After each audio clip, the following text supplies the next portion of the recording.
Jeffrey Epstein. It comes days before a vote on whether to hold them in criminal contempt for refusing to do so. Now, Mr. Clinton was acquainted with Epstein but has denied knowledge of his sex offending and says he cut off contact 2 decades ago. Our North America correspondent Peter Bowes explains why the Clintons have made this decision. Bill and Hillary Clinton have made it clear for a long time that they didn't want to appear before this congressional committee in person to talk about Jeffrey Epstein. In fact, they said that they had provided in written form all of the information that they had. In fact, Bill Clinton emailed a declaration in which he acknowledged that he had flown on Epstein's private plane, but he said that was in connection with his official work with the Clinton Foundation. He has always denied any knowledge of Epstein's criminal activity. But now, with a looming vote in the House of Representatives, potentially holding the Clintons in criminal contempt for not appearing, it seems the couple have in fact changed their minds, and they say that they will appear before the committee. This is behind closed doors to answer questions. This is the same committee that wants to hear from Peter Mandelson and also Andrew Mountbatten Windsor. And interestingly, a spokesperson for the Clintons has said that Bill and Hillary are now looking forward to setting a precedent that applies to everybody. Iran's president ordered the start of nuclear talks with the United States hours after President Trump said he was hopeful of a deal to avert military action against the Islamic Republic. The US president has threatened military action in response to widespread anti-government protests in which thousands of people have been killed. Iran's leaders have likened the protests to a coup attempt. Let's speak now to our correspondent Barbara Plett-Usher, who's in Doha. Barbara, we know that President Trump is pretty unpredictable. Both sides want different things. Just give us your assessment of where we're at with these talks. Well, Namia, it looks as if they will go ahead. You had that statement from Iran's president. He posted on X, the online platform, that he'd instructed his foreign minister to pursue the talks. Now, Iranian officials have been saying they were open to fair and equitable negotiations, but this is the first official statement confirming that. The Iranians want to focus these talks on their nuclear program in exchange for the Americans lifting sanctions, but the U.S. wants them to cover more things. They want them to cover Iran's support for militant groups in the region and also Iran's ballistic missile program, which the Iranians have said is not up for negotiation. So it's really unclear how and whether they'll be able to square that circle, but it seems they're going to try. And we don't know yet officially where and when this will take place, but there are lots of reports saying it will happen on Friday in Turkey between the Iranian foreign minister and the U.S. envoy Steve Witkoff. Now, this has been organized by regional countries. They've been mediating, arranging things.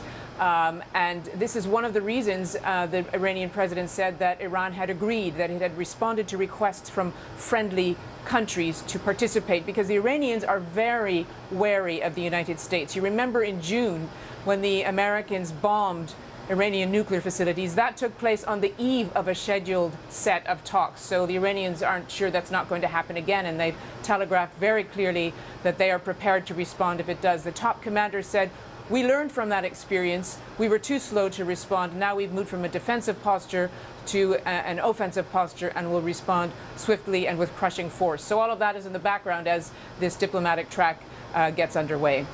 Thanks so much, Barbara. That's our correspondent, Barbara Plett-Usher, there, giving us her assessment of the latest talks. Iran has approved start of nuclear talks with the US.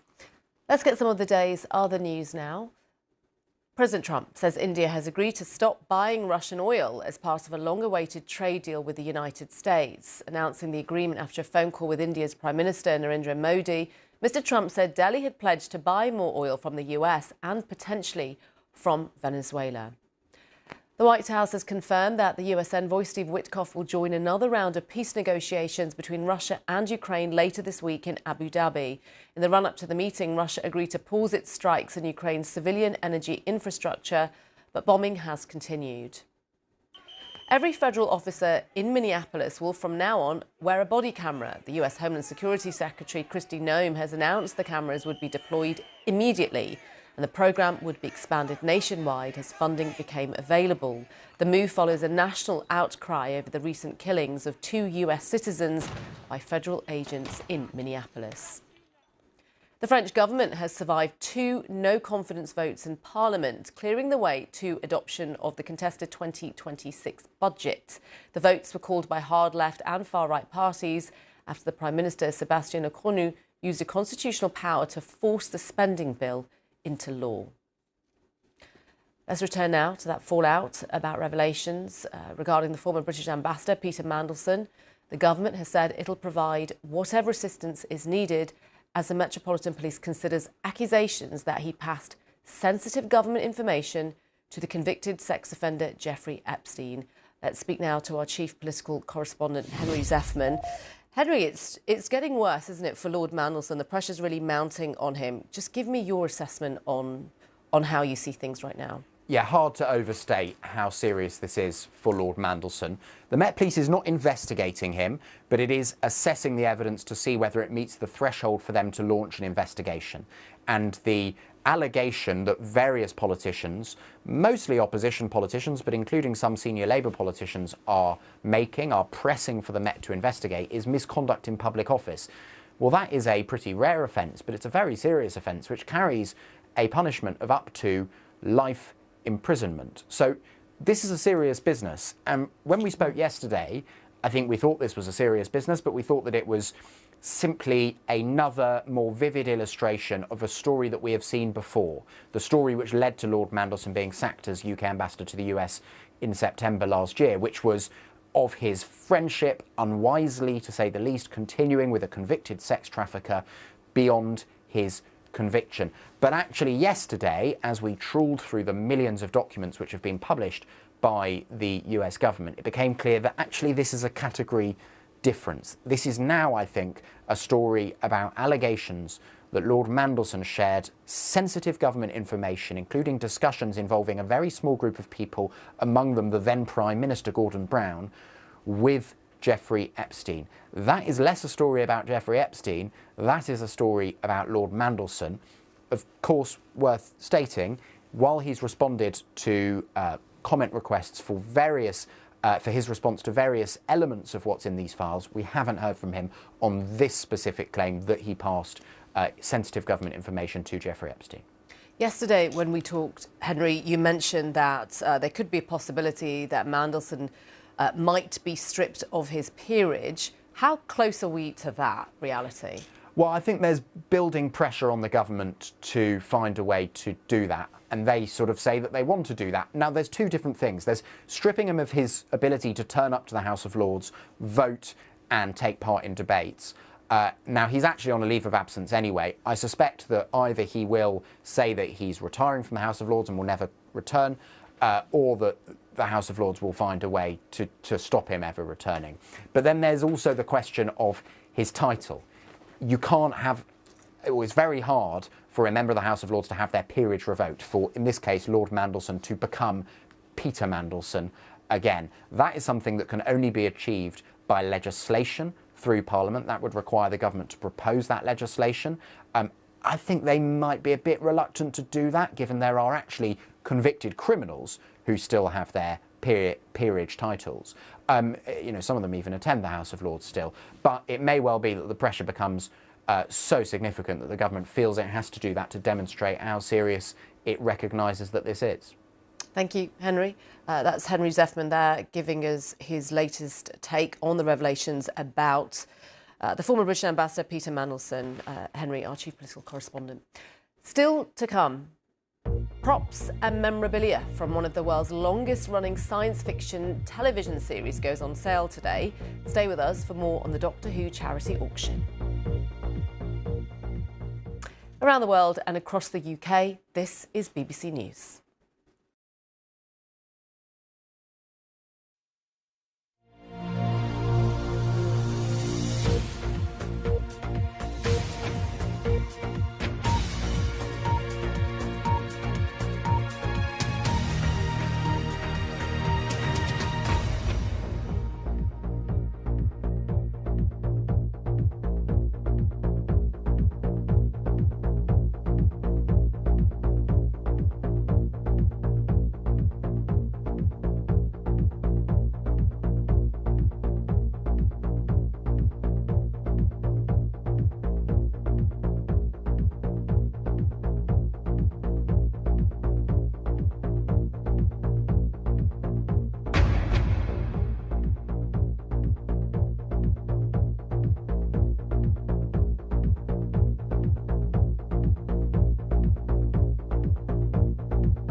More people are expected to pass through the Rafah crossing between the Gaza Strip and Egypt after its reopening yesterday. Only a few patients have managed to get out of Gaza to Egypt for medical treatment so far. Opening the crossing, which has largely been closed since 2024, is part of the second stage of President Trump's peace plan for Gaza. Let's talk now to our Middle East correspondent, Yolande Knell. Yolande, just give us a sense of how smoothly the process of crossing over is going. I mean, so far what we've seen is only a trickle of people going in each direction through the Rafah crossing on the first day that it was operating for pedestrians to go through. And, you know, this comes as the reopening of the crossing was really heralded as this big symbolic moment, something kind of key to the success of the Israel-Hamas ceasefire plan. Already people were saying, you know, it was very disappointing that aid was not going to be allowed to go directly from Egypt into Gaza through this crossing point. And people were complaining about the fact that only 50 people were supposed to go in each direction each day. As it turned out, it was about a dozen people that went through. 5 Palestinian patients with 7 companions made it across from Gaza, going out for medical treatment, and a dozen people very close to midnight, in a process that lasted all day, managed to make it in on a bus to the Gaza Strip. We're told that some people hoping to return actually had to spend the night on the Egyptian side of the Rafah crossing. The hope is now that the process can be speeded up, that it can become more efficient. Palestinian officials have been blaming the stringent Israeli security checks for the delays. We haven't had a comment on that from the Israeli military. But this all comes as, you know, Israelis and Palestinians are looking to the second stage of the Gaza ceasefire plan, President Trump's 20-point peace plan that deals with all the more complicated issues. And later in the day, we're expecting the US Special Envoy Steve Witkoff to arrive in Israel to meet the Israeli Prime Minister, to meet the heads of the military and intelligence. That's to talk, of course, about Iran. But also people are saying that, you know, they hope it'll continue to give some momentum to the second stage of the ceasefire plan. Thank you, Yolande. That's our Middle East correspondent, Yolande Knell. The son of Norway's crown princess will stand on trial in Oslo today, where he faces 38 charges, including the rape of 4 women. On Sunday, Marius Borg Holby was arrested again on suspicion of assault. He has denied the most serious charges against him, but admitted some of the more minor ones. Our Europe digital editor, Paul Kirby, has the latest from Oslo. What we've got here is the son of the Crown Princess of Norway. Now, you have to let that sink in, because the son is not part of the royal family. Marius Borg Holby is not part of the royal family, but he is a member of that family, and he's been seen as a member of that family for most of his life. He's 29 now. He was 4 when his mother married into the family, marrying the Crown Prince Haakon. So he goes on trial today, even though he isn't a member of the royal family, on 38 counts, including 4 counts of rape. There are 9 women who are considered victims in the case, and they will give evidence, including one today. Holby himself will give evidence tomorrow.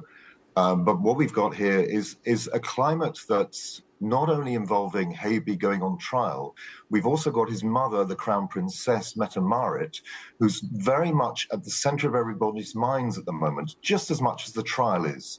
She has been involved in the Jeffrey Epstein case.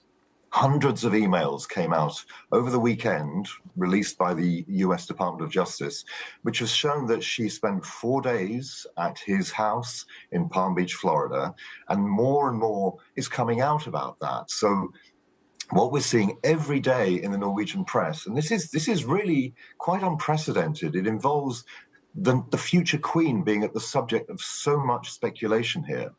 It's not just a trip to Miami. It involves hundreds of emails where she's corresponding with him very warmly. Now, she's admitted poor judgment, but that does not seem to be enough, because more and more is being found about her. And there are several organizations, for example, of which she is patron of in Norway, including one called Sex and Society, and it's decided to drop her as patron of one of its important annual awards. So for her, it's politically damaging. It's very damaging because she's the future Queen of Norway. That's Paul Kirby, our Europe digital editor, giving us the latest on this trial of Marius Borg Høiby. You are looking at, we're seeing live pictures now of the Oslo District Court, where he's due to go on trial. It's a 7-week trial that will take place. Just to remind you, he's accused of 38 charges, including 4 counts of rape in one of the biggest cases in Norway for years. Now, NASA is carrying out final tests in Florida for its planned moon missions. Teams are loading the craft with more than 700,000 gallons of liquid rocket fuel as part of what they call a wet dress rehearsal. It's the last major test before NASA aims to launch the Artemis 2 mission to take humans around the moon for the first time in more than 50 years. It will include a simulated launch countdown, and if it all goes to plan, the US Space Agency will then be able to set a real launch date for the mission. Here, a debate on banning smartphones in schools will take place in the House of Lords this afternoon as part of proposed changes to the Children's School and Wellbeing Bill. The government has recently strengthened its guidance to make it clear that all schools should be mobile phone-free environments for the entire day, but some want that guidance made law. Here's our education reporter, Vanessa Clark. Think about what are the plot points that happen that take him from... With mock exams coming up soon, it's quiet in this class in Lostock High in Manchester. But if a phone is heard, it's immediately taken away. What I would like to think about is how Scrooge has changed. Teachers follow government guidelines, but here they want a legal ban on phones. If it became statutory that there were not allowed any mobile phones in school, that would help schools because we'd all be in the same boat, it would be fair, and then we'd more likely to get the buy-in from the parents and the families that we need. Most schools have this type of policy in place where a phone cannot be seen or heard or it will be confiscated and taken. Some schools do have to hand it in on arrival, but very few schools have a policy in place where mobile phones are banned completely from the site. Parents are arguing with their children daily about screen and social media time. In the House of Lords, an amendment to the Children's Wellbeing in Schools Bill to include a ban on social media for under 16s was passed last month. Today, peers will debate a statutory ban on smartphones in schools. Where is it at the moment? In our buckets, yeah. For students, the idea of banning phones from schools altogether was mixed. I would prefer to have my phone on me just in case that there might be an emergency, like at home. A lot of the kids, they use their phone for their bus travel or their train ticket or anything, or to communicate with their parents. And there are concerns that moving towards a total ban would bring challenges. Many students need them for medical reasons, for travelling to and from school, and they are part of a daily life. So what we'd be asking for is a way in which that can be managed, investment to allow schools to control those situations in a safe and appropriate way.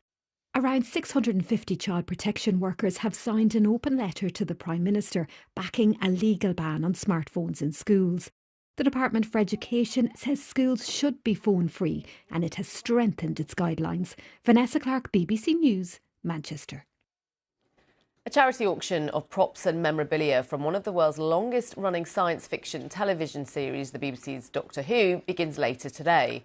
150 lots are up for sale. It's part of the BBC Children in Need fundraising drive. Doctor Who first aired in 1963 as a children's educational programme about history and science, but over the years this has taken on a cult-like global following. It features a Time Lord known as the Doctor, who travels the universe in a TARDIS, otherwise known as a 1960s British police box. His arch-nemesis are the Daleks. And Sally, you've got a fear of them, haven't you? They were my arch. Yeah. I was terrified of them. Yeah. Still terrified? It was kind of compulsory viewing in our house when I was growing up. No, I've got over it. There's one in reception here. I know you have to. You know, that's helped me on my mental health journey as far as that's concerned. You've got the business news coming up and Elon Musk features in this, right? He does, as he often does, I have to say. The announcement that he has made is that he is bringing together 2 private companies that he is head of, SpaceX and xAI, to form one private company, and the valuation of this is something like $1.25 trillion. The idea is that maybe in June he might float that company on financial markets. So we'll look at that and other stories in business in a few minutes. That'll all be coming up shortly in the business.